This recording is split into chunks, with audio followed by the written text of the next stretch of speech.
আর মুসলমান মারার জন্য এখন তোড়জোড় করতেছ, মরি যাইবা, মারতে রওনা দিছো তো নিজে মরবা। পৃথিবী এখন অপারেশন থিয়েটারে আছে, কার যে জান যাইব কার থাকবো। এই অপারেশন থিয়েটার থেকে বাইরে হওয়ার সময় 600 কোটি থাই যাবে ভিতরে, 300 কোটি মুক্তি পাইব। দুনিয়ার সময় আর বেশি নাই, দুনিয়ার সময় আর বেশি নেই। এই প্যান্ডেল আল্লাহ খুলি ফেলবেন। আপনারা যেমন কালকে প্যান্ডেল মাহফিল কি একদিনের না 2 দিনের? একদিনে, তাহলে কাল সকালে খুলি ফেলাবেন এরা, ঠিক না? আল্লাহ বলেন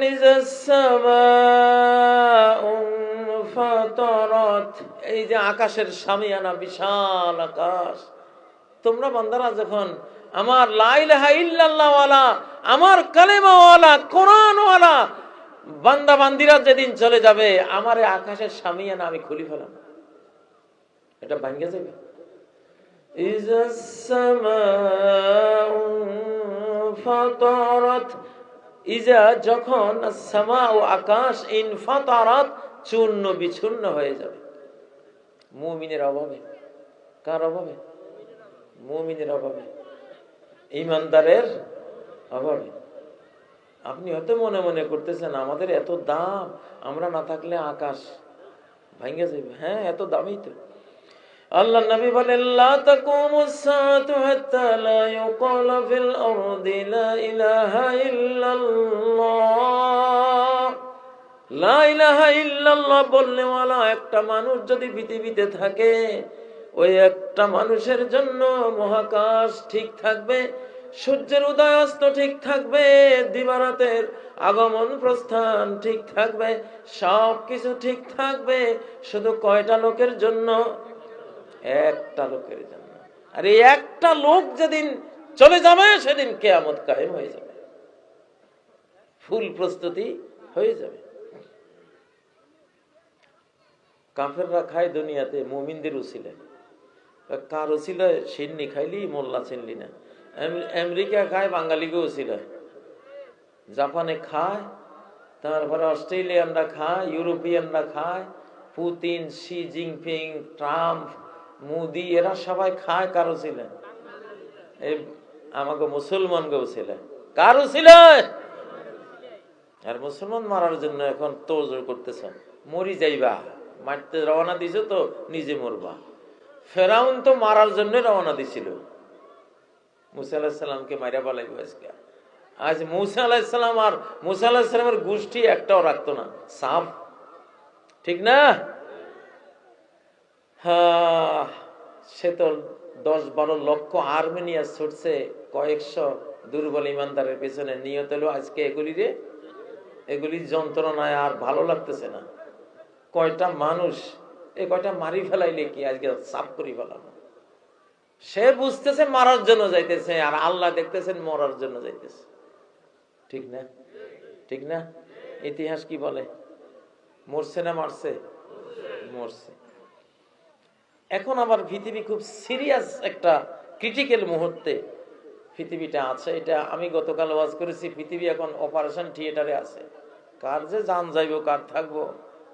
এই অপারেশন থিয়েটার থেকে বাইরে হওয়ার সময় 600 কোটি থাই যাবে ভিতরে, 300 কোটি মুক্তি পাইব। 600 কোটি অপারেশন থিয়েটার তো বিদায় হয়ে যাইব। লা ইয়াখরুজুল মাহদি হাত্তা ইউকতালা সুলুসুন ওয়া ইয়ামুতা সুলুসুন ওয়া ইয়াবকা সুলুস।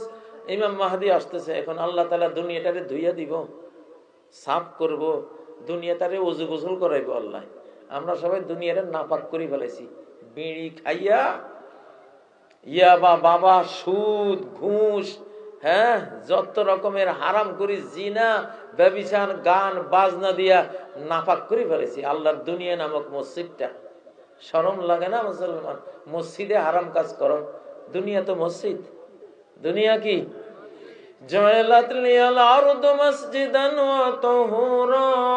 বুখারী, মুসলিম, নাসাই সহ বড় বড় কিতাবে হাদিসটা যে গোটা পৃথিবী আমার জন্য মসজিদ। এই উম্মতের জন্য, আগের উম্মতের জন্য গোটা পৃথিবী মসজিদ ছিল না। ওরা 20 কিলোমিটার দূরে থাকলেও নামাজের টাইম হয়েছে, নামাজ পড়তে হবে, এটা ছিল বিধান। আর এই উম্মতের জন্য ক্ষেতের মধ্যে আজান হয়েছে, খেতে পড়তে পারো। কারণ নবীজির সম্মানে তোমার ক্ষেত খামার বন বাদা সব মসজিদ, সব কি শুধু ইল্লাল মাকবারাতা ওয়াল হাম্মাম, গোরস্থান আর টয়লেট, এই দুই জায়গা ছাড়া, গোরস্থান আর টয়লেট এই দুই জায়গা ছাড়া গোটা পৃথিবী কি? তাহলে পাপ করার জায়গা আছে কোথায়? আছে? বিড়ি খাওয়ার কোনো জায়গা আছে না পৃথিবীতে? দোকানে বসে খাইছো, ফেরেশতারা লিখতেছে মসজিদে বসে বিড়ি খায়, কারণ এই উম্মতের জন্য স্পেশাল। আরে তুমি উম্মতে মুহাম্মাদিয়া, তোমার তো আখিরাতে কোনো আযাব দিত না আল্লাহ। আল্লাহর ওয়াদা, ও নবী মুহাম্মদ, ওয়ালা সাওফা ইউতিকা রাব্বুকা ফাতারদা, আর শীঘ্রই তোমার রব তোমাকে তোমার উম্মতের জন্য এমন কিছু দেবেন, এমন এক ব্যবস্থা দেবেন, এমন এক সাধারণ ক্ষমা দেবেন, এমন এক আম জান্নাতের ঘোষণা দেবেন, আপনি সেই ঘোষণা শুনে সম্পূর্ণ রাজি খুশি সন্তুষ্ট হয়ে যাবেন। আল্লাহু আকবার। আবু দাউদের হাদিস, উম্মতি হাযিহি উম্মাতুন মারহুমা, আমার এই উম্মত হলো রহমত প্রাপ্ত। রহমতের এক তরজমা তো দয়া, কিন্তু কোরআন হাদিসে রহমতের আরেকখান তরজমা আছে, রহমত মানে জান্নাত। قد آتينا آل إبراهيم الكتاب والحكمة, আমি ইব্রাহিম পরিবারকে দিয়েছি কিতাব এবং হিকমা, হাদিস, কোরআন হাদিস দিয়েছি। وآتيناهم ملكا عظيما, তাদেরকে আমি বিশাল সাম্রাজ্য দিয়েছি। তাহলে অর্ধ পৃথিবী এটা ইব্রাহিম পরিবার অর্থাৎ মুহাম্মদ সাল্লাল্লাহু আলাইহি সাল্লাম তাদেরকে দিয়েছেন, তাদের উসিলায় আমরা ভোগ করতেছি, তাদের উসিলায় আমরা ভোগ করতেছি। আচ্ছা যাক, এখন সারা পৃথিবী আমরা নিয়ে কি করব? সাম্রাজ্য বিস্তার করব না, আমরা কোরআন পড়াবো। কি করব? খায়রুকুম মান তাআল্লামাল কুরআন ওয়া আল্লামাহ, সমাজের শ্রেষ্ঠ কৃতি সন্তান হলো সেই যে আল্লাহর কোরআন শেখে আর আরেকজনকে শিখায়, সে হলো সমাজের কৃতি সন্তান। সমাজের সর্বশ্রেষ্ঠ মানুষ হলো সে। মাওলানা মাহমুদুল হাসানের কথা আজকে বলছি, দোয়া করেছি, আপনারা দোয়া করেছেন না? দোয়া করেছেন।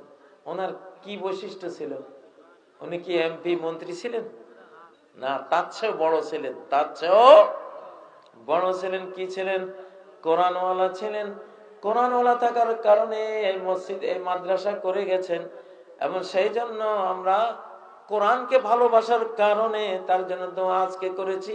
যতদিন আমরা থাকবো তার কথা মনে আসলেই সাথে সাথে আমরা তার জন্য দোয়া করব।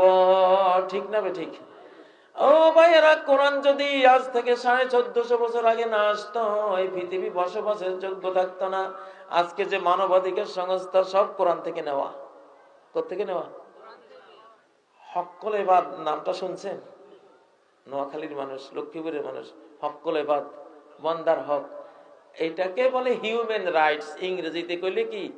Human right. ইংরেজি কইলে আপনারা মনে মনে ভাববেন, ওরে এটা তাহলে ইংরেজরা বানাইছে। না না না, সম্ভবত এই চরাঞ্চলে যে একটা কিচ্ছা আছে, এক ইংরেজ এক মাঝিরে বলল যে, মাঝি ভাই আমাকে নদীটা পার করে দাও, তোমারে আমি মামলেট খাওয়াবো। মাঝি মনে করছেন, আর সর্বনাশ, মামলেট জীবনে যে খাবার না আমি খাইছি, না আমার বাপ দাদা 14 গোষ্ঠী এই জিনিসের নাম শুনছে, আজকে কপাল খুলে গেছে, সেই খাবার খাবো। উঠেন স্যার, উঠেন। তাড়াতাড়ি করে স্যারকে নিয়ে নদী পার করে দিছে।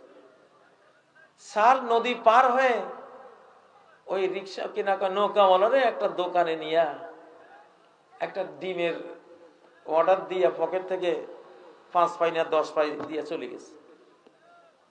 এখন ওটা দিয়া পোস্ট করে দিছে, নৌকাওয়ালা খাইছে। খাইয়া পরে দোকানদারকে বলছে, ভাই এটা তো খাইলাম, কিন্তু উনি তো বলছেন আমার মামলেট খাওয়াবে। আরে বোকা মাঝি, এটাই তো তোর মামলেট। হায় রে কপাল, সত্যা আমার খয়ের মুরগির ডিম তুই এই ব্রিটিশের কাছে আসি তুই মামলেট হইলি। হ্যাঁ, হিউম্যান রাইটস, বুঝলেন না? হিউম্যান রাইটস শুনলে আপনারা তো মনে করে এটা বুঝি কোরআনে নাই। হ্যাঁ, আসলে এটাকে অক্কলে বাদ। এটা কি কে শিখাইছে?